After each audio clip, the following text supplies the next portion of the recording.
All right, welcome back to our Finally Friday video.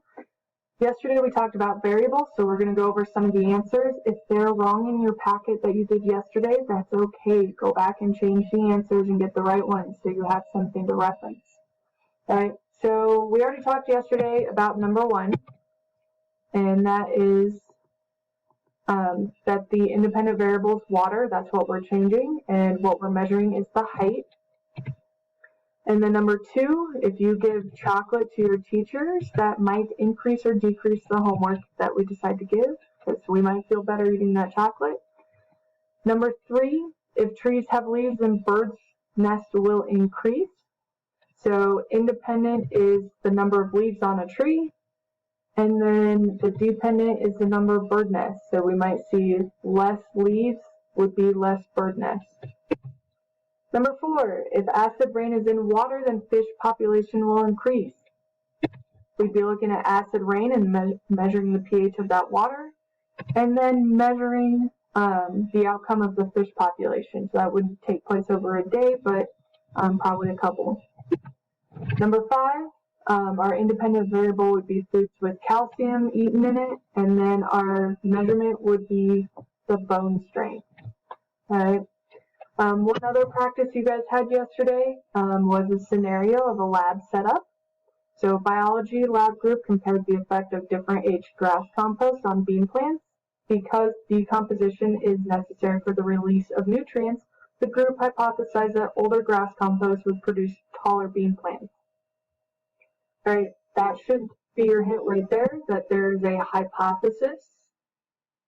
The older the compost, then the taller the bean plants. All right, 3 flats of beans plants were grown for 5 days. They were fertilized as followed.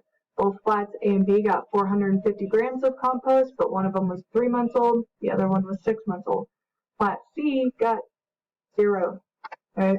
The plants received the same amount of sunlight and water each day, and after 30 days or a month, the group recorded the height of the plants. So we already talked about our hypothesis. Our independent variable, what we're changing up is the compost. All right. Our dependent variable, what we're measuring at the end of these 30 days, is the height of the plant. Your experimental groups are flats A and B. So they both get compost, but they both get different ages of compost. So maybe the older, like in the hypothesis, the older one, flat B, should have taller plants by the end of this experiment if their hypothesis is correct. All right, and then our control group is flat C. We don't know if the compost is hurting or helping the plants. In order to know that, we compare it to something that received no compost, so that way you know that it's working or it's not working at all, maybe. Some of the constants would be the plants receive the same amount of sunlight, they receive the same amount of water. You can also assume that the air temperatures were the same. And then I think your packet mentions trials. We talked a little bit about that yesterday with the 25 plants per flat, just in case some of those plants don't grow at all, no matter the nutrients or water that was given, just to kind of account for some duds. All right, if you have any questions, please still let me know on that. Otherwise, we'll move on to section 3 of your packet. We're going to start on the metric unit. All right, so part 3 of unit 0, our last part, is imperial versus metric. So we're talking about measurement systems. If you're red-blue colorblind, I do apologize for this map, but everything in blue, which is almost the entire map, uses metric. All right, anything in red, so the US, Liberia, and Myanmar, and sometimes the UK use imperial systems. So that's things like our inches, feet, miles, Fahrenheit. All right. Oops. All right, so what is the difference between the two systems? So imperial system that we use is left over from the Brits before the Revolutionary War. Science, no matter the country, however, uses metric. So even if I'm a scientist in the US, I'm still going to publish all my results using the metric system. A lot of times that's when your news channels will convert it to the imperial system so it makes sense to the general public. But otherwise, we all use metric because our results get put out worldwide. The imperial was used out of convenience. So, for example, a cup of tea in Britain is the same exact size as 1 cup when you're baking or cooking, right? Metric has a general single type of measurement. So instead of like inches and feet, it's just meters. Now you can divide that by 10 or 100 or 1,000 or so on, and you get different things like millimeters, centimeters, kilometers. All right. So in your notes, you have a diagram that looks like this. I'm going to actually put it all up there so that way you can get it written down while we talk. All right. So when you've got your basic unit here in the center. To convert to a smaller unit, move the decimal point to the right. So that would be your deci, your centi, and your milli prefixes. And when you're trying to say that this amount of meters is in kilometers or something larger, you're going to move that decimal point to the left or divide. This might make a little more sense in a minute, or maybe with your practice.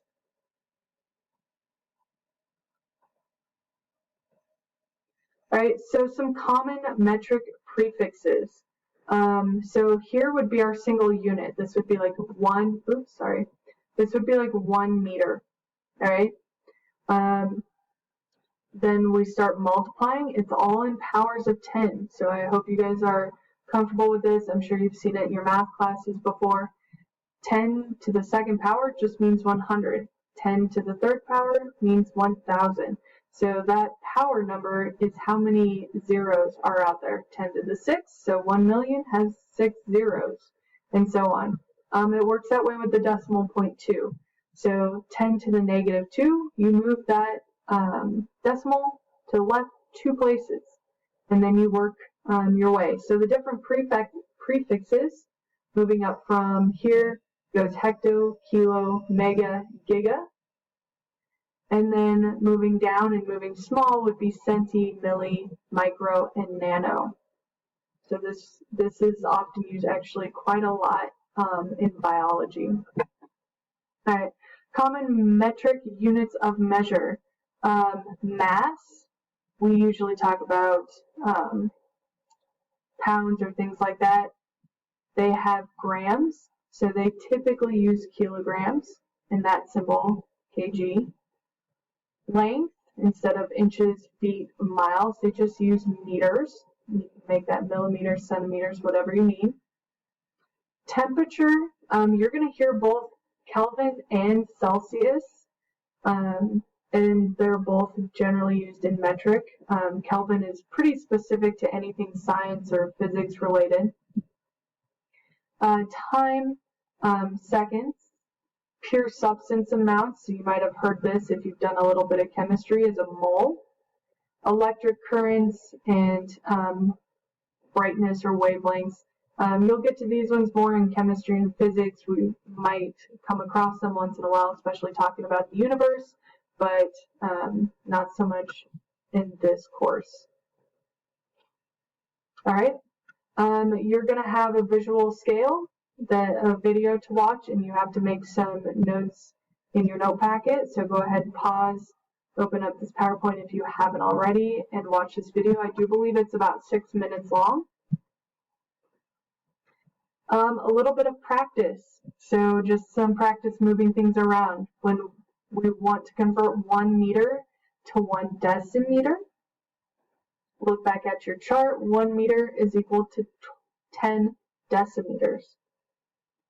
1.5 liters, when we want to put it to decaliters, not deci, that's 0.15. 14,598 meters in kilometers is only roughly 14.6 kilometers. 167 grams, when we're talking centigrams, is 16,700 centigrams. 0.005 grams becomes 5 milligrams. I think this is a good example here of why having different units help, because having to write out these decimals all the time would get really annoying. And instead of saying 0.005 every time, you just say 5 milligrams. All right. Number 6, 0.984 meters becomes 984 millimeters, kind of like the one above. 87,985 liters is 87.985 kiloliters. So notice it's just a movement of the decimal point. The decimal was here. It's moved over 3 places, or divided by 1,000. The last one on here is 119,822 grams is 119.822, kilograms. So this is a little nicer to write sometimes than this. If you have any questions on conversions, let me know. You do have a conversion assignment in Canvas. You still have your DOL to do before 4 p.m. And you also have a quiz. It is open note, and it is due by Monday at 9 a.m. Anything after that is going to be considered late. And again, please email, attend office hours, whatever you need. If you have any questions, I'm here to try and help. And we'll see you next week.